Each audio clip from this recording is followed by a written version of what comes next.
धौलपुर का हस्तांतरण याद है?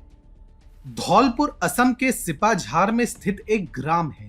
पिछले वर्ष 20 और 23 सितंबर को मुख्यमंत्री हिमंत बिस्वा शर्मा के नेतृत्व में असम की भाजपा सरकार ने एक निर्णायक कदम उठाया था और उन अवैध अतिक्रमणकारियों को बेदखल करने का निर्णय लिया, जो एक जैविक कृषि परियोजना के लिए सरकारी जमीन पर कब्जा जमाए हुए थे। हालांकि ये निष्कासन अभियान हिंसक सिद्ध हुआ था, जब हजारों अवैध अतिक्रमणकारियों ने सरकारी अधिकारियों और पुलिस पर भाले, छुरे, चाकू और अन्य स्थानीय रूप से उपलब्ध हथियारों से हमला किया था। पुलिस द्वारा धक्का मुक्की में 2 लोगों की मृत्यु हो गई और दोनों पक्षों के कई लोग घायल हुए थे। नमस्कार, स्वागत है आपका TFI पर, जो है भारत का सबसे बड़ा ऑल्टरनेट न्यूज मीडिया पोर्टल। और मैं निमेश पांडे आपको अवगत कराऊंगा कि कैसे असम के वर्तमान मुख्यमंत्री हिमंता बिस्वा शर्मा ने इस आक्रमण से विचलित ना होकर इस पर दूनी शक्ति से प्रतिघात करने का निर्णय लिया है। तो अविलंब आरंभ करते हैं। असम के मुख्यमंत्री हिमंता बिस्वा शर्मा के अनुसार पॉपुलर फ्रंट ऑफ इंडिया, जो एक प्रमुख चरमपंथी इस्लामी संगठन है, इसमें प्रमुख दोषी संगठन हो सकता है। सितंबर 2021 में बेदखली अभियान में 1000 से अधिक परिवारों को धौलपुर से बेदखल कर दिया गया था। सरकारी आंकड़ों के अनुसार 1418 घरों, 48 दुकानों और 3 मस्जिदों को हटा दिया गया था। आपको बता दें कि धौलपुर की बेदखली से व्यापक आक्रोश फैल गया था। सामान्य संदिग्धों ने हिमंत बिस्वा शर्मा के नेतृत्व वाली सरकार पर मुस्लिम विरोधी और फांसीवादी प्रकृति का आरोप लगाते हुए काफी भला बुरा कहा था। हालांकि ये घटना असम की भाजपा सरकार को सही काम करने से नहीं रोक पाया।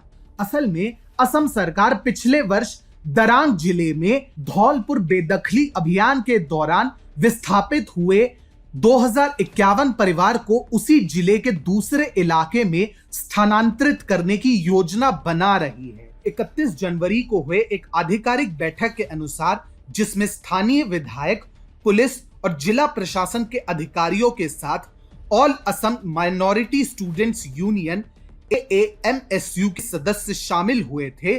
पहले चरण में परिवार को डलगांव में स्थानांतरित करने को सहमत थे। इंडियन एक्सप्रेस ने बताया कि पुनर्वास प्रक्रिया के पहले चरण में निज, सलमरा और धौलपुर प्रथम क्षेत्रों में रहने वाले 423 परिवारों को स्थानांतरित किया जाएगा, जबकि 210 परिवार जो पहले ही गरुखुटी छोड़ चुके हैं, उन्हें तुरंत बाद में पुनर्वासित किया जाएगा। इसी बीच कट्टरपंथियों को कड़ी चेतावनी देते हुए दरांग के उपायुक्त ने कहा कि अगर किसी व्यक्ति ने पूरी प्रक्रिया को खतरे में डालने का प्रयास किया तो सख्त कार्रवाई की जाएगी। असम के राज्य मंत्री पीयूष हजारिका, जिन्हें पुनर्वास पर AMSU के साथ एक पूर्व बैठक की अध्यक्षता भी की है, उन्होंने कहा है जिला प्रशासन प्रक्रिया में सहायता करेगा और ये संभवतः इसी महीने ये कार्य शुरू हो जाएगा। स्मरण रहे कि पिछले वर्ष धौलपुर से निकाले गए सभी लोग बांग्ला भाषी मुसलमान थे। इसका प्रभावी अर्थ ये है कि बेदखल किए गए लोग अवैध बांग्लादेशी प्रवासी थे। वास्तव में भाजपा सरकार पहली बार में बेदखली के साथ इतनी सक्रियता से आगे बढ़ी जब ये आश्वासन दिया गया कि धौलपुर में सरकारी भूमि का अतिक्रमण करने वालों में कई अवैध अप्रवासी थे।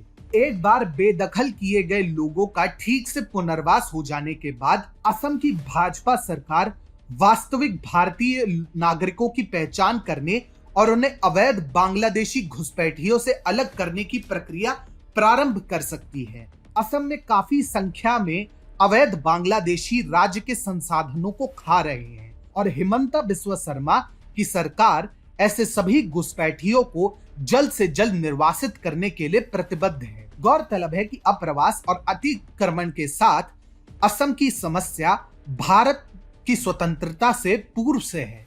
भारत के दुर्भाग्यपूर्ण विभाजन के बाद ये तेजी से बढ़ता गया। जैसे जैसे अवैध प्रवासी असम में आए, उन्होंने बसने के लिए जमीन तलाशनी शुरू कर दी। चूंकि अवैध प्रवासी बड़ी संख्या में चले जाते थे, इसीलिए किसी भी व्यक्ति के लिए उनका विरोध करना मुश्किल हो जाता था।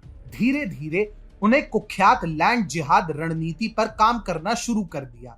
इसी गंभीर विषय को लेकर केंद्रीय गृह मंत्री अमित शाह ने वादा किया था कि यदि भाजपा सरकार एक बार फिर से कार्यभार संभालती है तो असम में घुसपैठियों द्वारा अवैध अप्रवास और भूमि हथियाने की समस्या से निपटने के लिए काफी कार्य किया जाएगा। सत्ता में आने के बाद हिमंता बिस्वा शर्मा ने इस खतरे से निपटने के लिए एक सक्रिय और आक्रामक अभियान शुरू किया है।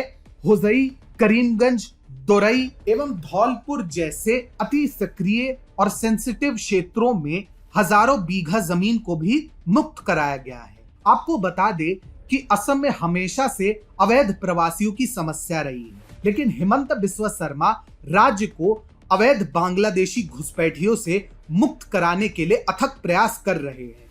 वह असम की भूमि पर अवैध कब्जे को नष्ट कर रहे हैं और ये सुनिश्चित करना चाहते हैं कि उन्हें उनके मूल देश में वापस भेज दिया जाए। इसके लिए असम सरकार ने उन लोगों में से अवैध बांग्लादेशी बसने वालों की पहचान करने का काम शुरू कर दिया है, जिन्हें उनके कब्जे वाली भूमि से बेदखल कर दिया गया है।